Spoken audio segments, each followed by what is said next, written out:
예전에 저희 아버지가 저지른 일은 굉장히 미안합니다라고 한 사람이 말했어요. 바로 안중근 의사의 차남이었습니다. 현재 불온사상을 청산하고 충성스러운 일본 시민이 되기 위해서 노력 중이다 라고 분석을 했어요. 일제가 누구를? 안준생을. 이게 무슨 말이야?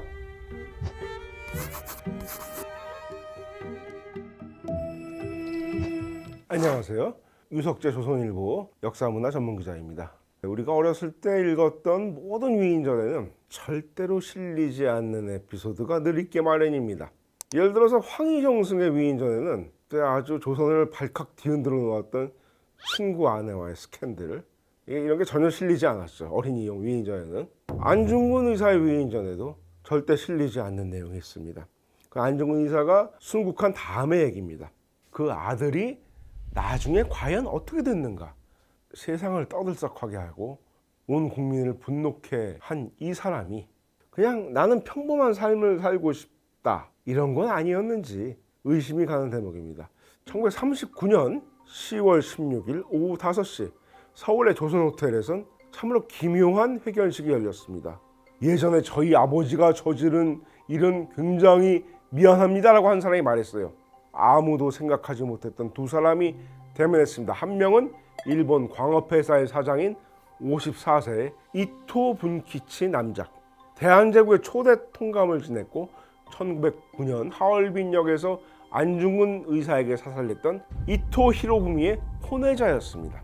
그리고 다른 한 명은 상하이에 거주하는 32세의 조선인 악기상 안준생, 바로 안중근 의사의 차남이었습니다. 안중근의 아들과 이토 히로부미의 아들이 만난 것이었습니다. 근데 뭐라고 했어요? 미안하다고? 이게 무슨 소리야? 총독부 외사부장 마스자와 다스오라는 사람이 그 자리에서 두 사람을 소개하면서 화해를 주선하고 있었습니다.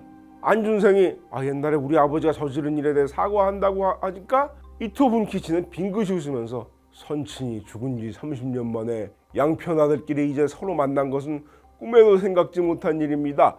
이제 새삼스레 죽은 아버지의 일은 서로 생각할 것이 없이 나라를 위해 진력하며 또한 실업에 열심히 종사해 갑시다. 나라라는 건 일본이죠.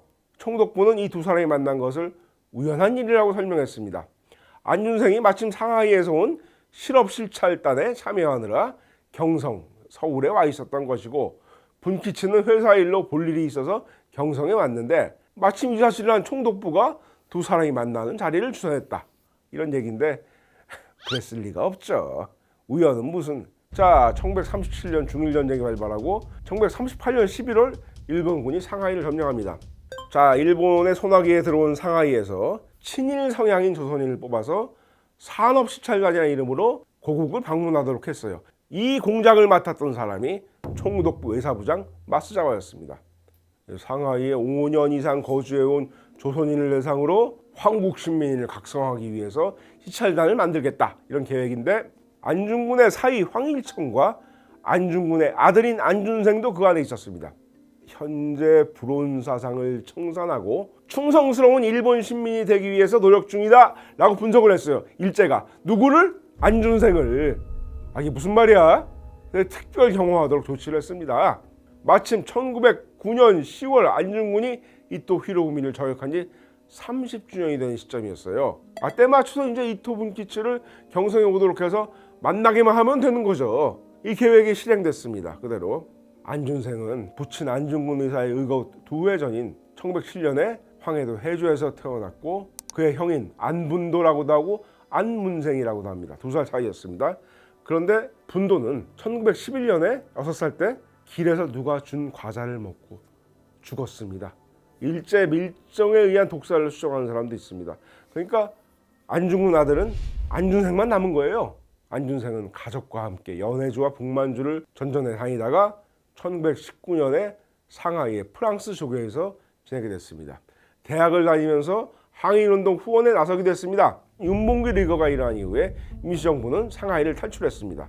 그런데 안준생과 어머니, 그러니까 안중근의 아내 김아련은 상하이를 벗어나지 못했어요. 그만. 이후 독립운동 진영과 안중근 가족이 단절되는 결과를 가져오게 됩니다. 자, 중일전쟁 이후에 난징에 있던 임시정부는 내륙으로 이동하게 됩니다. 중국 내륙으로. 임시정부의 지도자인 김구는 안중근의 동생인 안공근을 상하이로 파견했어요. 안중근의 가족을 모두 모셔오라고 지시를 했습니다. 근데 직계 가족을 가져오는데 실패했어요. 여기서 김구가 굉장히 화를 냈습니다. 양반의 집에 화재가 나면 사당에 가서 신주부터 들고 나오거늘 혁명가가 비난하면서 국가를 위해 살신성인한 의사의 부인을 외구의 점령구에 버리고 오는 것은 안군 가문의 도덕에는 물론이고 혁명가의 도덕으로도 용인할 수 없는 일이다. 굉장히 크게 질책을 했고 김구와 안공군의 사이가 굉장히 벌어지게 됐습니다. 돌이킬 수 없을 만큼. 안공군이 중국인들이 모아준 독립성금에 손을 댔다, 유용을 했다는 의혹이 일어납니다. 그래서 이 불화가 더 심해졌다는 말도 있었습니다. 그리고 얼마 뒤인 1939년에 안공군은 돌연 실종이 됐습니다. 이때 사망했을 걸로 추정을 합니다. 안준생은 상하이에 남겨지게 됐죠. 생활이 어려웠습니다. 이 악기상을 운영하면서 시장에서 바이올린을 연주했다고 합니다. 헤로인 밀매에 돈을 댔다는 소문도 돌았습니다. 이 상하이는 일본에 점령당한 상태였어요. 안중근의 아들이 사실상 일본 손아귀에 들어가게 된 거죠. 1939년 9월에 26일 제 상해 실업가 유지 만선 시찰단이 상하이를 출발했습니다. 만선이라는 것은 만주와 조선을 같이 부르는 용어였죠. 그 당시에.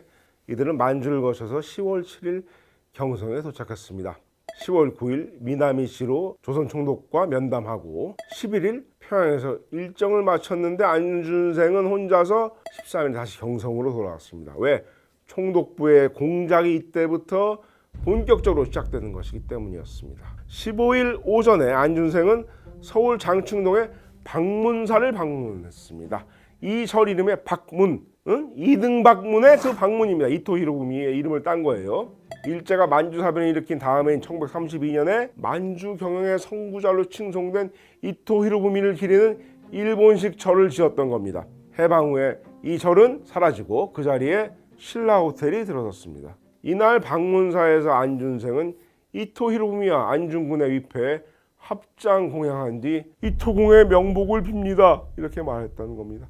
조선 호텔에서 이토분 기차 만난 것은 다음 날인 16일. 17일에 안준생과 이토는 방문사에 참배해 또 합동 공양. 총독부 기관지 경성일보는 흥분을 감추지 못했어요. 실로 조선 통치의 위대한 전환사, 부처의 은혜로 맺은 내선일체, 이런 낯뜨거운 제목들을 뽑아냈습니다. 이후 다시 상하이로 돌아간 안준생은 총독부로부터 200만 엔을 받아서 영국인 세관장이 살던 좋은 집에서 생활할 수 있었어요. 방문사 하회극에 주연으로 출연한 출연료였던 거죠. 당시 많은 한국인은 안준생을 호부견자로 여겼습니다. 호랑이 아버지에게서 개아들이 났다, 이런 거죠. 매국노, 천하의 불효자식, 이런 욕도 쏟아져 나왔습니다. 해방 직후인 1945년 10월 29일 충칭에서 김구와 장제스의 회담이 열립니다. 당시 분위기로 봐서 이거는 사실상의 한중 정상회담에 마찬가지 중요한 자리입니다. 이 중요한 자리에서 김구는 장제스한테 부탁을 했어요. 이런 부탁을 했습니다. 한국의 혁명 선열 안중근의 자식이 변절하여 일본에 항복하여 상하이에서 여러 가지 불법 행위를 하여 아편을 매매함으로 실로 유감입니다. 한국 임시정부에 도움되지 않으므로 엄중하게 처리해야 할 것입니다. 위원장께서 직접 상하이 경비사령부에 명령을 내려 안준생 등을 구금해 주기 바랍니다. 안준생 당장 잡으라는 요구를 한 거예요. 그 중요한 자리에서. 이 말을 들은 장제스는 좀 당황하죠. 자초지종을 모르니까 이 사람은 상세한 상황을 서면으로 작성해서 주세요 라고만 했을 뿐이지 특별한 조치를 취하진 않았습니다. 11월 5일 귀국길에 상하이에 들른 김구는 중국 관원에게 이렇게 다시 부탁을 합니다. 잡아다 혼쭐을 내고 개과천선을 시키겠다는 수준의 계획이 아니었습니다. 좀 믿어지지가 않는데, 민족 반역자로 변절한 안준생을 체포하여 교수형에 처하라. 도대체 어디에 이런 말이 나오냐고요? 백범일주입니다. 안준생에 대한 김구의 증오가 어느 정도였는지 알 수 있는 대목이었을 것입니다. 이런 상황에서 안준생이 어떻게 귀국을 해요? 절대 못하죠. 국공내전으로 1949년 5월에 공산군이 상하이를 점령하기 직전 홍콩으로 피난했습니다. 그리고 어쩐 일인지 1950년 6월 귀국을 했어요. 그 한 해 전에 김구가 암살당했기 때문에 이제 안심할 수 있다고 생각했을 수도 있죠. 전쟁을 피해 귀국했는데 언제라고 그랬죠? 1950년 6월. 또 전쟁이 났어요. 6.25 전쟁이. 1951년 1월에 부산으로 피난했는데 폐결핵에 걸립니다. 그때 우리나라 국군 해군 참모총장이 손원일 제독이었는데 부산항에 정박 중이던 덴마크 병원 정크선에서 치료를 받게 주선을 해줬어요. 손원일의 아버지는 민족운동가 손정도 씨였는데 상하이에서 대한적십사사 회장을 맡았는데 안준생의 숙부인 안정근과도 친분이 있었던 겁니다. 안준생은 하지만 그해 4월 30일 사망을 합니다. 만 44세였습니다. 안준생의 방문사 화해극은 명백한 친일 행동이었어요. 잘못된 행위였죠. 부친이 행한 의거의 의미를 격화시키고 많은 동포를 아주 실망에 빠뜨렸습니다. 하지만 여러분, 우리가 생각해 봐야 할 게 있습니다. 안준생은요, 태어나 보니까 아버지가 안중근이었던 인물이었습니다. 아주 어려서 기억이 안 날 때 이미 아버지는 의거를 했습니다. 그리고 어려서부터 너는 안중근의 아들이니 반드시 큰일을 해야 한다, 압박감 속에 자랐을 거예요. 그러나 만약에 이 사람이 정신적, 육체적으로 나약했던 평범한 인간일 뿐이었고 자신은 그냥 남들처럼 그냥 평범한 생활을 영위하고 싶었을 뿐이라면, 물론 그렇다 하더라도 선을 넘었습니다. 이 사람은 어려서부터 일제의 감시와 압력을 받고 살아야 했지만 제대로 된 보호를 받지 못했고 온 가족이 계속 연해주로, 북만주로, 상하이로 떠돌아다니며 살아야 했습니다. 장충동에 가서 화해쇼를 벌이고 아버지를 팔아넘기고서라도 이런 삶의 수레바퀴에서 벗어나고 싶었던 것은 아닐까요? 일제에게 이용당한 안준생은 그 보수로 얻은 상하이의 좋은 집마저 전쟁의 와중에 잃어버렸습니다. 당장 교수형에 처해야 할 자라는 말이 민족 지도자의 입에서 나올 정도로 손가락질을 받아야 했고 독립운동사의 흑역사를 남게 됐어요. 안중근 전기에서 이 차남에 대해서 나중에 어떻게 되는지에서 언급조차 안 하고 있었습니다. 서서히 잊혔습니다. 자, 여러분, 한 가지 의문으로 이번에를 마무리하겠습니다. 여러분, 영웅의 자녀는 반드시 영웅이 돼야 되는 것일까요? 그 압박감이 종종 역사에서 오히려 엉뚱한 결과를 빚는 것은 아닐까요?